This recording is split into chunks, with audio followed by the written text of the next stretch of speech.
Layoffs will continue into the new year, but the Federal Reserve could help turn that trend around with an interest rate cut next month.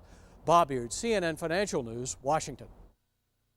Organizers say inaugural costs were driven up by the Florida delay in deciding the election. They couldn't put some inaugural services out for competitive bids. Washington is now keeping a wary eye on the sky, as bad weather could certainly blunt the economic impact. Bob Beard, CNN Financial News, Washington. Budget experts say the last time Congress enjoyed consecutive surpluses was several generations ago, the 1920s, and that lack of experience means no one on Capitol Hill is quite sure what to do with so much money. Bob Beard, CNN Financial News, Washington.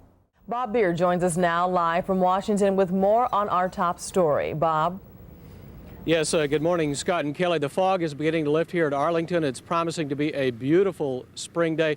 You know, this is a day, an emotional day the Blassie family of Florissant has been waiting months and months for, preparing for a long time. The tomb of the unknowns was opened this last night under cover of darkness, the remains disinterred. They are placed in a steel casket with an American flag on top. They will be driven out in a hearse after a special ceremony in about 3 hours, and they will be given under seal to military investigators to solve what the great statesman Winston Churchill might call a mystery inside a riddle wrapped in an enigma. Well, good morning. The White House calls this the biggest government restructuring since President Truman created the Defense Department in the 1940s. The president today holds a strategy session with over a dozen lawmakers. For now, it's up to both the House and the Senate to pass the president's proposal. The White House wants to see that happen by year's end. I'm Bob Beard in Washington. Now back to you. Indeed it is. It's not going to get above freezing here in Washington until the middle of next week at least. The big problem tonight, though, is not the snow but the wind. The wind chill here, minus 20 below zero. I'm Bob Beard in Washington. Back to you in L.A. All right, Bob, go in and get warm. The Philip Morris name dates to an 1800s London tobacco shop. Now management at the tobacco, food, and beer conglomerate wants a fresh moniker and logo for the corporate parent.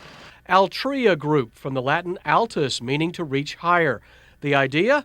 Convince the public the creator of the Marlboro Man is more than cigarettes after its acquisition of food giant Nabisco. Senior Vice President Stephen Parrish. We think this is the right time to clarify for people what we are, which is a global consumer products company. Under the plan, Philip Morris's famous brand names, including tobacco maker Philip Morris USA, Kraft, and Miller Beer, would not change. Shareholders vote on the new Altria name next April. If approved, it would join a long list of unusual corporate identity changes in recent years. Accenture from Anderson Consulting, Verizon from Bell Atlantic and NYNEX, Singular from McCaw Cellular, Navistar for International Trucks, and Diageo, the creation of Grand Metropolitan, Guinness, and Pillsbury. Philip Morris shares barely moved on the news Friday. The stock is about $5 off its 52-week high. Analyst Simon Burton at Bank of America Capital Management downplays any impact. This is a way, I think, of the corporation focusing a little bit more on the diverse businesses that they run. However, I don't think it's really going to have much of an effect on the overall stock. All the fundamentals and the litigation environment surrounding the company are going to be unchanged because of this.